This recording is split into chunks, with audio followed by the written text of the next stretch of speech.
रुबीना खालिद साहबा, क्योंकि peoples party में बड़ी तनकीद की है फिरदौस आशिक अवान साहबा ने, तो ज़रा आप बताएंगी कि पीपल्स पार्टी जो है वो क्या वाकई रश में फंस गई है? और 27 दिसंबर का जो जलसा है जिसमें मरियम साहबा को भी बुलाया गया, बाकी लोगों को भी बुलाया गया, उसमें क्या कोई अहम ऐलान होने वाला है?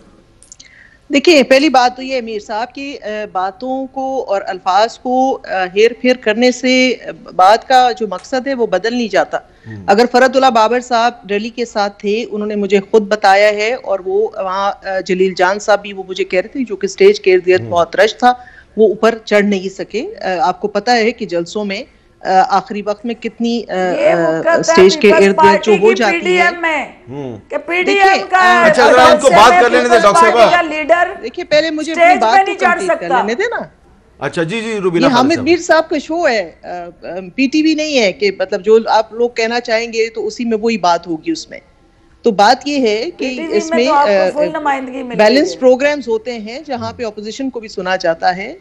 मेरा इशारा आप समझ गई होंगी कि पीटीवी जिस तरह से चल रहा है आजकल, तो ये तो बिल्कुल एक मुस्तनद हकीकत है कि फरदुल्ला बाबर वहां मौजूद थे, रैलीज में मौजूद थे और स्टेज तक पहुंचे भी, लेकिन ऊपर नहीं जा सके। अच्छा। दूसरी बात जो इनकी तनकीद थी और पता नहीं क्या क्या, क्योंकि वाकई मुझे ऑनेस्टली क्रिकेट से कोई खास दिलचस्पी भी नहीं है, ये हर एक की फील्ड नहीं होती, लेकिन इतना मुझे समझ आता है कि टीमें दो ही खेलती हैं।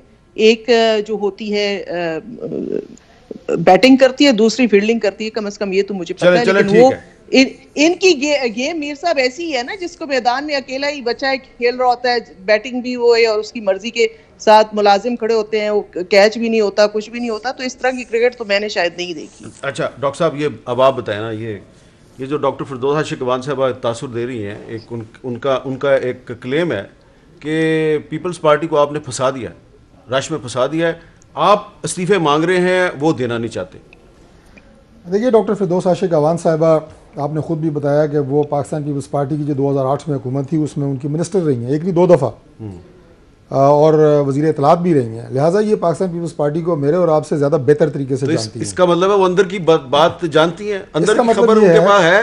डॉक्टर साहब कमाल कर दिया आपने, आपने तो एंडोर्स कर दिया डॉक्टर साहबा को। अभी तो वो बाउंसर मार रही है ना, अभी तो वो खेल नहीं रही, अभी तो बाउंसर मार रही है। बाउंसर डक कर गए, आपने उनके बाउंसर को हुक करने का रिस्क नहीं लिया, आपने डक कर लिया। नहीं, मैंने रिस्क किया नहीं जा सकता वो, क्योंकि जाहिर है।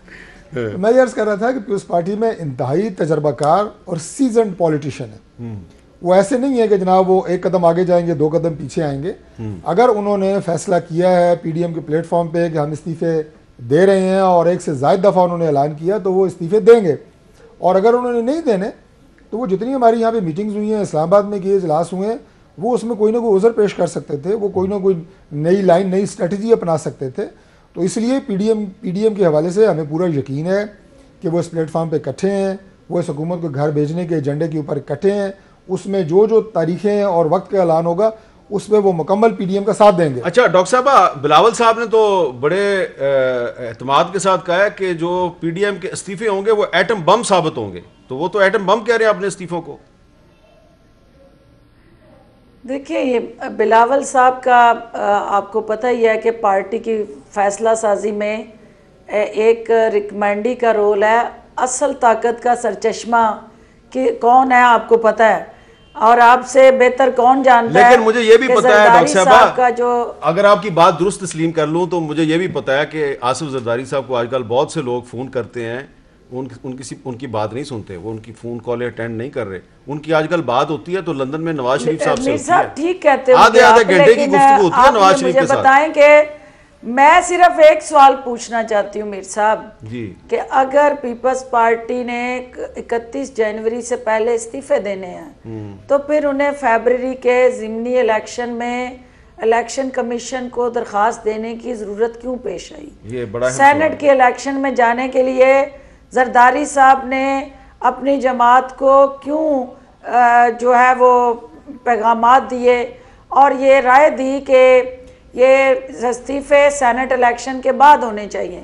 तो ये जो पीडीएम का अपना बयानिया तितर बितर हुआ है, और मौलाना फजलुर रहमान की अपनी जमात में जो बगावत हो चुकी है, तो ये पीडीएम की वो फिल्म है जो सिनेमा में लगने से पहले ही फ्लॉप हो चुकी है। इसमें एक सवाल, तो इसलिए ये जो आपने बगावत की बात की है, ये बड़ी अहम बात की है।